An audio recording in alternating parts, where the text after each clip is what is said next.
রাজসভায় যাবে না? এখানে কতক্ষণ পুকুর পাড়ে কি করছো কি তুমি? আমি এখন জল থই থই খেলা খেলছি। বুড়ো বয়সে ভীমরতি হয়েছে নাকি তোমার? যাই বলো না কেন, আমার কিছু যায় আসে না গিন্নি। এই গরমে ঘন্টা খানেক চান না করলে যে প্রাণটা জুড়োয় না।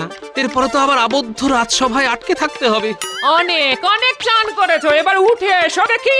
উফ, কি জ্বালা! তোমার কি কোনো কাণ্ড জ্ঞান নেই নাকি? রোজ রোজ রাজসভায় দেরি করে যাও। এই উঠে এসো। জ্ঞান আমার টনটনেই আছে, কিন্তু মনটা পুকুর ছেড়ে যেতে চায় না, বুঝলে গিন্নি। রাজসভায় মহারাজের জন্য তাও পাখা দিয়ে হাওয়া করার লোক আছে, কিন্তু আমাদের মতো কুঞ্চিত বঞ্চিত সভাসদদের জন্য তো এত ব্যবস্থা নেই গিন্নি। সেটা মহারাজকে মুখ ফুটে বললেই হয়। তোমাদের সবার সুবিধা অসুবিধার কথা মহারাজ নিশ্চয়ই ভাববেন। এখন চলো, খেতে চলো। ভাত সেই কখন থেকে বেড়ে রেখেছি, এতক্ষণ বোধহয় শুকিয়ে চাল হয়ে গেল। এই চলো। চলো চলো চলো, জোর খিদে পেয়েছে, খেয়ে দিয়ে আবার রাজসভায় যেতে হবে। চলো চলো চলো।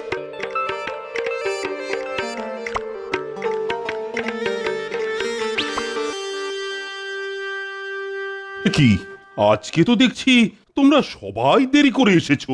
কি আর করব বলুন তো মহারাজ, এই গরমে আর বাড়ি থেকে বেরোতে ইচ্ছা করে না। হ্যাঁ মহারাজ, রাজবৈদ্য একদম ঠিক কথাই বলেছেন। এই প্রচন্ড গরমে আমিও তো একটু শরীর চর্চা করতে গিয়েই হাঁপিয়ে পড়ছি। উফ, গরমটা সত্যিই বেশ পড়েছে এবার। বৃষ্টির তো নামগন্ধই নেই। কি ব্যাপার কি গোপাল, হ্যাঁ আজকে তোমার এত দেরি হলো কেন? আর বলবেন না মহারাজ, পুকুরে চান করতে করতে দেরি হয়ে গেল। যা গরম! উফ, এই গরমে টেকা যাচ্ছে না। এটা তো দেখছি মহা মুশকিল হলো। না না না, এভাবে তোমাদের সবার যদি রাজসভায় আসতে দেরি হয় তাহলে তো রাজসভাটাই লাটে উঠবে। কি এই নাগা সাধু কোথা থেকে আবার উদয় হলো? মহারাজ, আমি নাগা সাধু না মহারাজ, আমি আপনার রাজসভার সভাকবি। ও, তা তোমারই অবস্থা কেন? ভেজা গামছা পরেই রাজসভাতে চলে এলে? এতক্ষণ চান করছিলাম মহারাজ, তাই গামছা পরেই রাজসভাতে চলে এলাম। আবার রাজসভা শেষ হলে এই গামছা পরেই পুকুরে চান করতে চলে যাব। বেশ বেশ বেশ, বুঝতে পারছি তোমাদের সবার কষ্ট হচ্ছে, কিন্তু কিছু একটা তো করতে হবে। মহারাজ, আপনি এক কাজ করুন না, কালকে থেকে আমাদের সবাইকে অনুমতি দিয়ে দিন, আমরা সবাই ভেজা গামছা পরেই রাজসভায় চলে আসব। না না না না না, তা কি করে হয়? রাজসভার একটা সম্মান আছে, আমার একটা সম্মান আছে।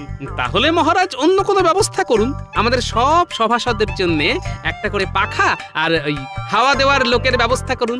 না না না না না, তা কি করে সম্ভব? না না না, অন্য কিছু করতে হবে। কি করি কি করি কি করি কি করি? কালকে থেকে আমাদের রাজসভা রাজবাড়ির পুকুরে আয়োজিত হবে। পুকুরে? হ্যাঁ, পুকুরেই। তোমরা সবাই সকাল বেলা রাজবাড়ির পুকুরে দেখা করবে। আমরা পুকুরে ডুবে ডুবে রাজসভার আলোচনা করব। বাবা বাবা বাবা, এ তো উত্তম প্রস্তাব। ঠিক আছে ঠিক আছে, তাহলে কালকে সকালে রাজ পুষ্করিণীতেই দেখা হচ্ছে। আজকে তোমাদের সবার ছুটি। বাহ বাহ বাহ, আজকে দেখছি তোমরা সবাই সময়ের আগেই চলে এসেছো। হ্যাঁ মহারাজ, কি আর করব বলুন, যখন এক কাজে দুই কাজ হয়ে যাচ্ছে তখন তো আগে থেকে আসতেই হবে। হ্যাঁ, এক কাজে দুই কাজ মানে? এই যে চান করাও হয়ে যাচ্ছে, রাজসভাও হয়ে যাচ্ছে। বাহ বাহ বাহ বাহ, বেশ ভালো বলেছো তো গোপাল। যা গরম পড়েছে, এটা ছাড়া আমার হাতে আর কোনো বিকল্প উপায়ও ছিল না। হ্যাঁ মহারাজ, তাহলে আর দেরি কেন, শুরু করে দিন আজকের আলোচনা সভা। শোনো, খুব তো গরম পড়েছে, আর সেটা তোমরা বুঝতেই পারছো। সেই জন্য চাষিদেরও নিশ্চয়ই অনেক কষ্ট। হ্যাঁ, তার থেকে বড় কষ্ট হলো জলের অভাব। এই গরমে চারিদিকে জল শুকিয়ে আসছে মহারাজ। রাজবাড়ির পুকুরে এত যত্ন নেওয়া হয়, তাও জলের স্তর অনেকটা কম, যে কারণে আমরা স্বাচ্ছন্দ্যে পুকুরে রাজসভা চালাতে পারছি।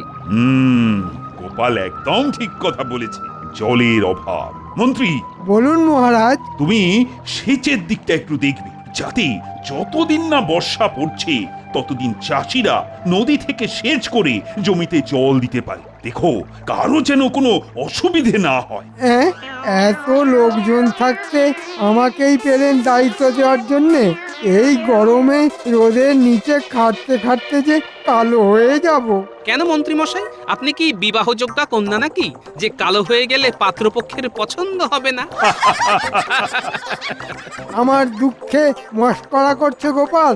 করো করো, আমারও দিন আসবে, তখন আমিও তোমাকে দেখে নেব। আহ মন্ত্রী, তুমি কি থামবে? মহারাজ, বলছি এতক্ষণ তো খাটনির কথা হলো, এখন একটু মনোরঞ্জনের কথা হোক। মনোরঞ্জন? কিসের আবার মনোরঞ্জন? বলছিলাম কি মহারাজ, আমার মনে না একটা সুপ্ত বাসনা রয়েছে। ও, তা তোমার সুপ্ত বাসনাটা লুপ্ত না রেখে ঝটপট বলে ফেলো। আমি বলছিলাম কি মহারাজ, আপনি তো এই পুকুরের মধ্যেই রাজসভার আয়োজন করেছেন, তাই যদি পুকুরেই কোনো একটা প্রতিযোগিতা হই হট্টগোল আয়োজন করতেন তাহলে বেশ ভালো হতো মহারাজ। বাহ বাহ বাহ, এ তো ভালো প্রস্তাব। অনেকদিন কোনো প্রতিযোগিতা হয়নি, তাহলে হয়ে যা। কিন্তু মহারাজ, আমি বলছিলাম কি, এই অযথা সুস্থ শরীরগুলো ব্যস্ত করে কি লাভ? হ্যাঁ, না না না না না, ওসব কোনো আলস্যের কথা আমি শুনবো না। শোনো, আমি স্থির করে নিয়েছি, আগামী সপ্তাহে তোমাদের প্রতিযোগিতা হবে, আর সেটা পুকুর আর নদীতে দুদিনে হবে। তোমরা এই কয়েকদিন ধরে জোর প্রস্তুতি নাও। তা মহারাজ, এই প্রতিযোগিতাটা দুদিন কেন হবে? কারণ প্রথম দিন পুকুরে সকল রাজসভাসদদের মধ্যে প্রতিযোগিতা হবে। ওখানে প্রথম 5 জনকে বেছে নেওয়া হবে, তারপর 3 দিনের বিরতি। তারপরের দিন ওই 5 জনের মধ্যে নদীতে প্রতিযোগিতা হবে। তার মধ্যে প্রথম 3 জনকে প্রথম, দ্বিতীয় ও তৃতীয় হিসাবে বেছে নেওয়া হবে, আর তাদেরকে পুরস্কারও দেওয়া হবে। বাহ বাহ, এ তো দারুণ প্রস্তাব। তাহলে আজকে থেকেই প্রস্তুতি শুরু করে দিতে হবে। ঠিক আছে, ঠিক আছে, তোমরা সবাই যে যার মতন প্রস্তুতি নাও। আগামী সপ্তাহে রবিবার রাজবাড়ির পুকুরে সকাল 10টা নাগাদ চলে এসো, তখনই প্রতিযোগিতা শুরু হবে। আজ্ঞা মহারাজ। সেই কতদিন তো সাঁতার কাটার অভ্যেস নেই, এমন ভালো কাটতেও জানি না, কিন্তু প্রতিযোগিতাতে তো আমাকে জিততেই হবে, তাই কিছু একটা করতে হবে। যাই, ঘটার বাড়িতে যাই।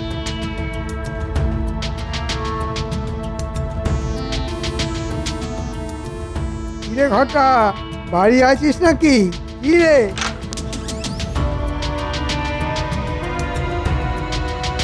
ও, ওটাও আছিস দেখছি। বলুন মন্ত্রী মশাই, হঠাৎ করে আমার বাড়িতেই অবেলাতে কোনো কাজ আছে নাকি? তা আছে বই কি।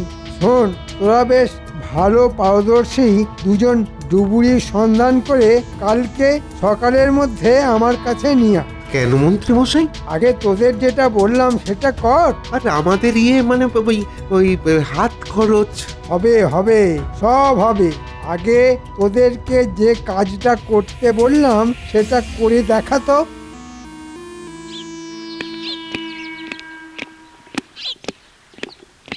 এই তো চলে এসেছিস।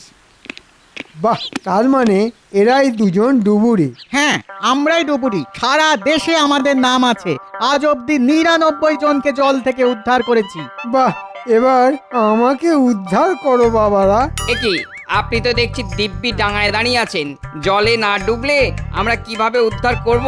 ঘটা ঘটা, তোরা চলে যা, তোদের বকশিস ঠিক সময়ে পেয়ে যাবি। হ্যাঁ, যেটা বলছিলাম, শোন, কদিন পরে রাজবাড়ির পুকুরে আর তারপরে নদীতে একটা সাঁতার প্রতিযোগিতা হবে। ও, সাঁতার! এই ব্যাপারে আমরা যাকে বলে একেবারে ওস্তাদ। প্রথম আর দ্বিতীয় আমরা দুজনেই হব, আর ডুব সাঁতারে তো আমরা সেরা সেরা। 1 ঘন্টা জলের তলায় ডুবে থাকতে পারি। ওরে, আমরা তোদের কথা বলছি না, আমাকে প্রথম হতে হবে, বুঝলি? তাহলে আমরা কি আপনাকে সাঁতার শেখাবো? না, সেসব না। শোন, আমি চিত হয়ে জলের ওপর ভাসবো, আর তোরা জলের তলায় আমাকে ধরে নিচে থেকে গন্তব্যে চলে যাবি। ও, এ তো খুবই সামান্য ব্যাপার।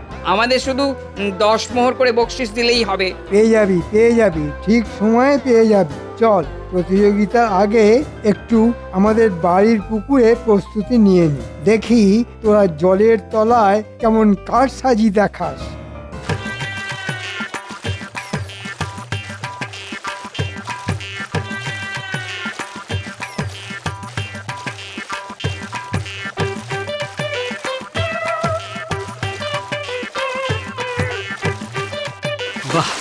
অনেকদিন সাঁতার কাটার অভ্যেসটা নেই, কিন্তু দেখছি এখনো বেশ ভালোই দম আছে। কদিন প্রস্তুতি নিলে কিছু একটা পুরস্কার ঠিক জুটে যাবে। সেই যে মানুষটা কখন পুকুরে গেছে, এখনো ফেরার নাম নেই। যাই তো যাই, গিয়ে দেখি গিয়ে কি করছে।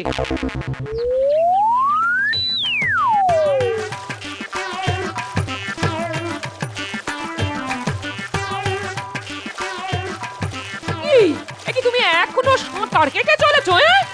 এই প্রতিযোগিতায় জিততে হবে তো গিন্নি, সেই জন্যই এত প্রস্তুতি আর কি। ওহ, সেসব পরে করবে গো, এখন বাড়ি চলো, ওদিকে ভাত জুড়িয়ে চাল হতে চললো, চলো না।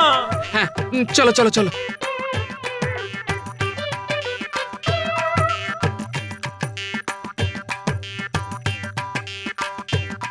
ধর ধর ধর, এই ঘুড়িটা ধর।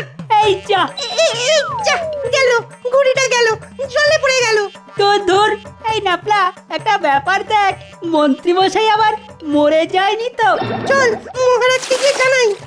দূর বাবা, আমি মরিনি। এ কি, এই দুজন কারা? ভাগ ভাগ ভাগ এখান থেকে। এ কি, তোমরা সবাই হাজির আছো, কিন্তু মন্ত্রীর দেখা নেই কেন? দেখুন মহারাজ, মন্ত্রী মশাই হয়তো এখনো চিত সাঁতার কাটার প্রস্তুতি নিচ্ছে। যা বলেছো, হতেই পারে।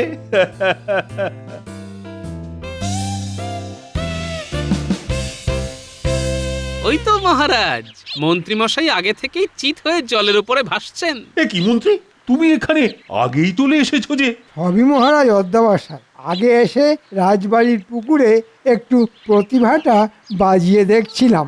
বাহ বাহ, বেশ বেশ, মন্ত্রী তো জলে নেমেই পড়েছে, তাহলে তোমরাও জলে নেমে পড়ো।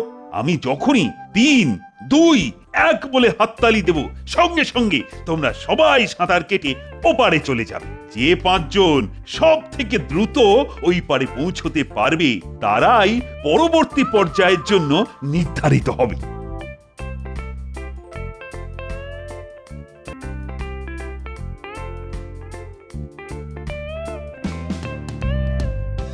কি সবাই প্রস্তুত তো? হ্যাঁ, প্রস্তুত।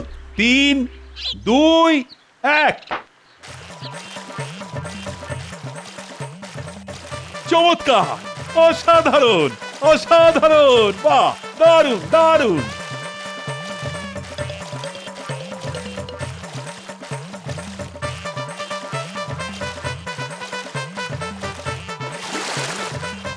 মন্ত্রী প্রথম, সেনাপতি এইমাত্র পৌঁছলেন দ্বিতীয়, রাজজ্যোতিষী তৃতীয়, গোপাল চতুর্থ, রাজবৈদ্য পঞ্চম। বাহ মন্ত্রী বাহ, তোমরা সবাই উঠে চলে এসো আর আমার সাথে রাজবাড়ি প্রাঙ্গণে দেখা করো। কি মন্ত্রী মশাই, চলুন, আপনি তো প্রথম, চলুন। তোমরা যাও, আমি আসছি। বাইরে এত গরম যে জল ছেড়ে উঠতে ইচ্ছে করছে না।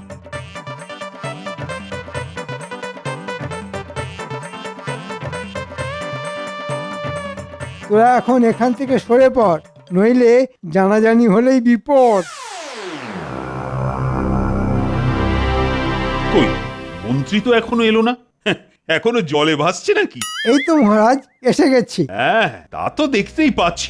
শোনো, তোমরা যে 5 জন প্রথম থেকে পঞ্চম স্থান অধিকার করেছো, তারা আগামী রবিবার সকাল বেলায় নদীর পাড়ে চলে আসছো। কেমন? নদীতে সাঁতার প্রতিযোগিতার ধরনটা একটু অন্য, মানে সেখানে একটা সীমানা আগে থেকেই বেঁধে দেওয়া থাকবে, পুরো নদী পারাপার করতে হবে না। সেই সীমানা অবধি যে সবার আগে পৌঁছবে সে প্রথম হবে, আর সে পাবে 100 মোহর পুরস্কার। তারপর দ্বিতীয় পাবে 50 মোহর, আর তৃতীয় জন পাবে 25 মোহর পুরস্কার। এবারেও আমি বাজিমাত করব মহারাজ, দেখবেন কিভাবে 100 মোহরটা ছিনিয়ে নি, আর গোপাল সেটা দেখবে, জ্বলবে আর মাখনের মতন গলবে। হ্যাঁ, ঠিক আছে ঠিক আছে, দেখা যাবে। আমিও দেখে নেব আপনি কিভাবে চিত সাঁতার দিয়ে সবাইকে চিৎপাত করেন। মন্ত্রী মশাই এত ভালো সাঁতার কবে শিখলেন? কিরকম চিত সাঁতার দিয়ে ঝড়ের বেগে ওপারে চলে গেলেন? কেনই বা মন্ত্রী মশাই প্রতিযোগিতা শুরুর অনেক আগে পৌঁছে গেলেন আর শেষ হওয়ার অনেক পরে পুকুর ছাড়লেন? প্রশ্ন প্রশ্ন অনেক প্রশ্ন মাথায় ঘুরঘুর করছে।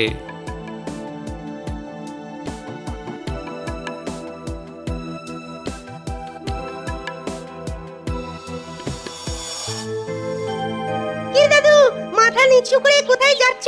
কোনো সমস্যা নাকি? আর বলিস না, তোদের দাদু এই গোপাল যাকে মন্ত্রী কোনোদিন হারাতে পারে না, তাকে আজকে হারিয়ে দিয়ে মন্ত্রী প্রথম হয়ে গেল, তাও আবার চিৎ সাঁতার দিয়ে। সে কি বলছো দাদু, তুমি হেরে গেলে? আরে হাঁটতেই পারে। সেদিন দেখলি না মন্ত্রী কেমন মরার মতো ভেসেছিল? তারপর কিছুক্ষণ পরেই ওই পুকুরের নিচ থেকে দুটো লোক উঠে এলো। হ্যাঁ হ্যাঁ, ঠিক ঠিক, আমরা জিজ্ঞেস করতেই তো আমাদের তাড়িয়ে দিল। কি বললি? পুকুরের নিচে দুটো লোক? হ্যাঁ দাদু, আশেপাশে কেউ ছিল না। মন্ত্রী মশাই চিৎ সাঁতার দিচ্ছিলেন। কিছুক্ষণ পরেই দেখলাম দুটো লোক পুকুরের নিচ থেকে উঠে এলো। অদ্ভুত কাণ্ড, কি বলো? ও, তার মানে এখানেই একটা কিছু রহস্য লুকিয়ে আছে। সাবাস ন্যাপলা গুলটে, তোরা মন্ত্রী মশাইকে ছায়ার মতো লক্ষ্য করতে থাক, আর ওই লোক দুটোর ব্যাপারে কোনো কিছু জানতে পারলেই আমাকে জানাবি। আমি তোদের রসগোল্লা খাওয়াবো। আচ্ছা দাদু।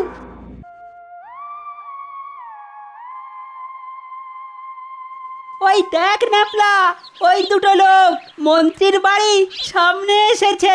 আর সাথে ঘটাও আছে। চল আড়াল থেকে দেখি। দেখুন মন্ত্রী মশাই, আপনি বলেছিলেন সময় হলে আমাদের বকশিশ দিয়ে দেবেন, এখনো আপনি দিলেন না। আমাদের তো কিছুই দিলেন না।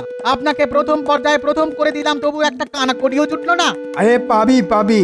আর কতদিন অপেক্ষা করব? আমরা ডুব সাঁতার দিয়ে আপনাকে প্রথম করেছি, আর আপনি কায়দা করে ফায়দা লুটছেন, এদিকে বকশিসের বেলায় ঘোরাচ্ছেন। আরে বাবা, আমি রবিবারে তো প্রথম হয়ে 100 মোহর পাবো, তখন তোদের সব বকশিস একসাথে মিটিয়ে দেব। এখন তোরা যা, আমাকে একটু শান্তি দে। ঠিক আছে, এখন যাচ্ছি, কিন্তু সেদিন বকশিস না পেলে কিন্তু অশান্তি বাঁধিয়ে দেবো। ওরে গুলটে, এ তো সাংঘাতিক খবর। ব্যাপারটা এক্ষুনি দাদুকে জানাতে হবে। হ্যাঁ, দেরি না করে চল চল।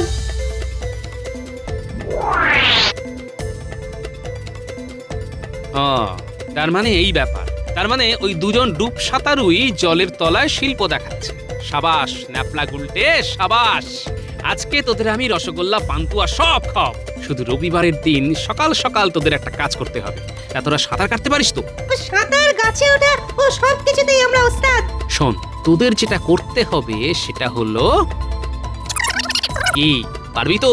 ঘোষক ঘোষণা করলেই একদম। হ্যাঁ হ্যাঁ, পারবো পারবো, খুব পারবো।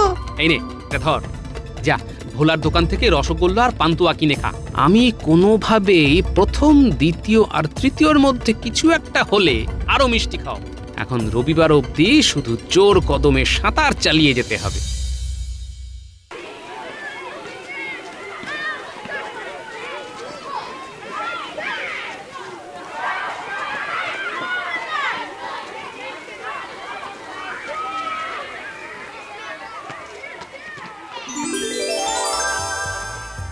বাবা, আজকেও তো দেখছি মন্ত্রী আগে আগেই চলে এসে ভাসছে। কি হে মন্ত্রী, কি করছো? ও মন্ত্রী, এ কি গো, কথা কানে যাচ্ছে না নাকি? মহারাজ, মন্ত্রী মশাই মনে হচ্ছে আজকে ঘুমিয়ে ঘুমিয়ে সাঁতার কাটবে। এই যে মন্ত্রী, ওঠো। হ্যাঁ, কে কে কে? আমি ওঠো, এবার শুরু হবে তো, সাঁতার কাটবে তো। তা তো দেখাবই, আজকেও আমি জিতবো। এবার শুরু হতে চলেছে আজকের সাঁতার প্রতিযোগিতা। সবাই যে যার জায়গায় প্রস্তুত হয়ে যান। এই হলো ব্যাপার। উপরে ঘুমন্ত মন্ত্রী আর নিচে ডুবন্ত সাঁতারু। আমি আগে থেকেই প্রস্তুত।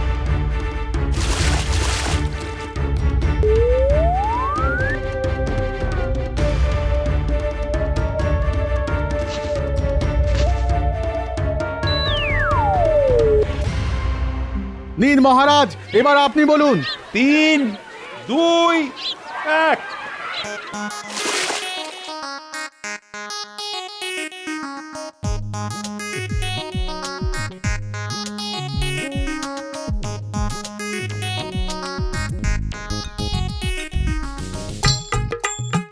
চারজন দুরন্ত গতিতে এগিয়ে যাচ্ছে, কিন্তু মন্ত্রী মশাই এখনো এগোতে পারছেন না, উল্টো হয়ে জলের মধ্যে হাত পা ছুটছেন। আমাদের পায়ে দড়ি বাঁধলো কে? আমাদের পায়ে দড়ি বাঁধলো কে?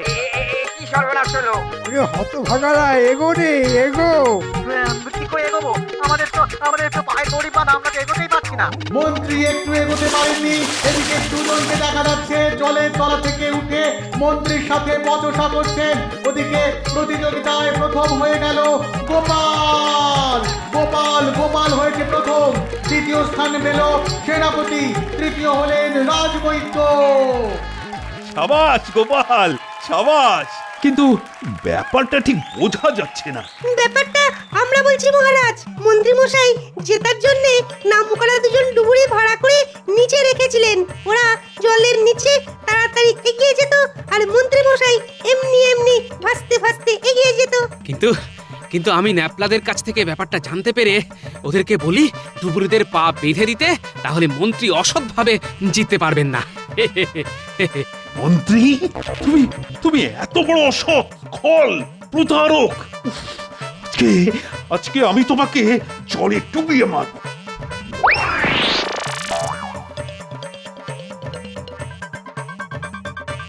দাঁড়াও, এ বাবা রে, দাঁড়াও মন্ত্রী, মহারাজ দাঁড়াও বলছি। মহারাজ, আমাকে এভাবে তাড়া করবেন না। আমি ভালো সাঁতার জানি না, ডুবে যাব। ডুবন্ত মন্ত্রীর ডুবন্ত সাঁতারু। আজ আমি তোমাকে ডুবিয়েই ছাড়বো। দাঁড়াও বলছি।